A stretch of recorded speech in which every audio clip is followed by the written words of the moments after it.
pendakwah tersebut. Apabila saya baca keratan akhbar ini, Suruhanjaya Pencegahan Rasuah Malaysia SPRM telah menyita pelbagai aset berjumlah kira-kira 4 juta. Baru-baru ni heboh tentang isu selain daripada isu penyelewengan dana zakat atau dana sumbangan awam ataupun dana daripada kita sumbangan awam, juga heboh berkait tentang soal pendakwah, yang mana pendakwah tersebut lebih terkenal di social media ataupun di media sosial, yang sering memberikan perkongsian agama, sering buat live, mengajak orang berselawat, juta-juta selawat kan. Walau bagaimanapun menggemparkan apabila pendakwah tersebut, apabila saya baca keratan akhbar ini, Suruhanjaya Pencegahan Rasuah Malaysia SPRM telah menyita pelbagai aset berjumlah kira-kira 4 juta dipercayai milik seorang pendakwah yang popular dekat social media ini. Dan susulan siasatan itu melibatkan penyelewengan dana sebuah pertubuhan bukan kerajaan NGO miliknya. Dan menurut sumber, sitaan yang dilakukan pada Jumaat termasuklah pelbagai mata wang asing dan juga tempatan yang berjumlah wang tunai, ada rial, ada dolar Singapura ada, dan juga ratusan ribu ringgit pun ada. Dan hari ini SPRM Negeri Sembilan telah melakukan sitaan terbaru, dan juga lebih kurang ada kira-kira barang kemas perhiasan 2 juta ringgit. Dan inilah bila dijumlahkan kesemuanya kurang lebih dalam 12.3 juta ringgit. Ini dia. So saya ingat anda semua pun ada yang sedia maklum tentang hal ini, dan bagi kita serahkan pada pihak berkuasa untuk menjalankan siasatan. Dan kita sebagai masyarakat seharusnya kita jangan sama sekali terus membuat satu tuduhan tanpa kita mengetahui akan hal sebenar selepas siasatan itu berlangsung nanti ni. Cuma saya agak terkejut jugalah, saya agak terkejut apabila dekat ruang media sosial pendakwah tersebut, yang sekarang ni dikendalikan oleh timnya, kerana beliau masih lagi dalam tempoh siasatan. Jadi pihak timnya pun buat live. Jadi saya tengok dekat ruang komen tu, tak berapa seronok lah kita baca. Apa sebab? Ada yang menyuarakan menyesal lah saya berselawat selama ni, menyesal lah saya mengamalkan jutaan selawat yang dipimpin oleh pendakwah tersebut. Saya rasa menyesal lah, kan. Ada yang cakap lagi, dia kata agaknya kalau kita amalkan jutaan selawat ni, dengan kita pun nanti terlibat dengan penyelewengan jutaan ringgit ni pula. Allahu Akbar, Astaghfirullahalazim. Kenapa lah mulut kita laju sangat macam tu? Kita kadang kalau satu-satu perkara menimpa orang lain, laju sangatlah kita nak mengata itu, mengata ini. Sedangkan perkara-perkara tersebut, sebagai orang Islam, kita sedar bahawa setiap amal soleh, amal kebaikan, termasuklah kita berselawat, itu pasti ada fadilat, ada kebaikan, ada manfaat yang pastinya kita akan mengundang redha Allah Subhanahu wa taala. Dan tak perlulah sama sekali kita mengaitkan apa yang kita amalkan, selawat yang kita amalkan ini dengan seseorang ataupun individu yang sedang disabitkan kesalahan ke, ataupun yang sedang dalam siasatan ke, hanya kerana dia yang bawa ataupun dia yang memimpin selawat tersebut. Dia tak ada kaitan. Ada orang beranggapan, kita nanti yang banyak-banyak selawat nanti, kita dah barangkali banyak sangat selawat nanti, dengan kita pun nanti terjebak sama buat benda yang tak ada kaitan benda-benda tu semua. Jadi tak sepatutnya kita berfahaman sedemikian rupa. Sepatutnya kita berpegang pada prinsip, makin banyak kita berselawat, maka banyak fadilat yang kita akan peroleh. Sebab itu kalau kita lihat dalam banyak pesanan pada kita, sekalipun firman Allah Subhanahu wa taala, innallaha wa malaikatahu yusalluna 'alan nabi ya ayyuhalladzina amanu sallu 'alaihi wa sallimu taslima. Sungguhnya Allah Ta'ala berfirman apa? Sungguhnya Allah dan para malaikat berselawat kepada Nabi Muhammad sallallahu alaihi wasallam, Dan wahai orang beriman, berselawatlah kamu kepada baginda Rasul sallallahu alaihi wasallam. Nampak, perbuatan selawat ni adalah perbuatan yang sangat istimewa.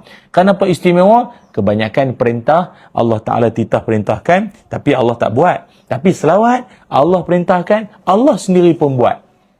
Allah juga berselawat kepada baginda Nabi sallallahu alaihi wasallam. Artinya pengampunan, kasih sayang, rahmatnya dan macam-macam lagi. Jadi jangan pula kita kaitkan mentang-mentang orang yang memimpin selawat itu disabitkan kesalahan ke ataupun dalam siasatan ke, lalu kita kaitkan, oh selawat nanti ni akan menyebabkan kita pun jadi terpesong lah apa, na'udzubillah min zalik, la ilaha illallah. Kena banyak mengucap balik ni, kena banyak istighfar ni, minta ampun pada Allah. Ingat tu. Sebab itu rakan-rakan yang dirahmati Allah Ta'ala sekalian, berselawat ini ada banyak sangat manfaat, ada banyak sangat fadilatnya. Sebab itu kalau sesekalilah kita rasa kekecewaan itu hadir, kekecewaan itu timbul dalam hati dan sanubari perasaan kita ini, sematkan dalam hati kita bahawa apa jua yang dibawa ataupun apa jua yang disampaikan oleh pendakwah tersebut, amalan-amalan baik, amal-amal soleh, terus kita amalkan. Mudah-mudahan apa yang kita amalkan ini juga akan memberikan buah pahala kepada pendakwah tersebut, yang asbab beliau sampaikan kebaikan dan nasihat yang mungkin kita tak terfikir selama ini, dia dapat pahala. Itu je. Satu. Yang keduanya adalah Allah Subhanahu wa Ta'ala kadang-kadang menguji orang-orang yang kita hormat, orang-orang yang kita kagum selama ini.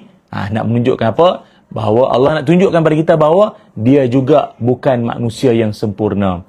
Dia bukan manusia sempurna. Nabi Muhammad sallallahu alaihi wasallam cerita lain.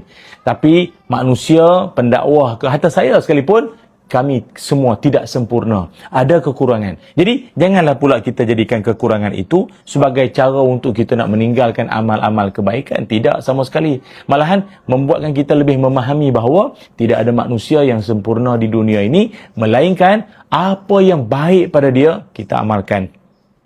Apa yang bagus, yang disarankan, yang dicadangkan oleh beliau, kita amalkan. Itu saja. Jangan pula sesekali kita mengaitkan kesalahan dia itu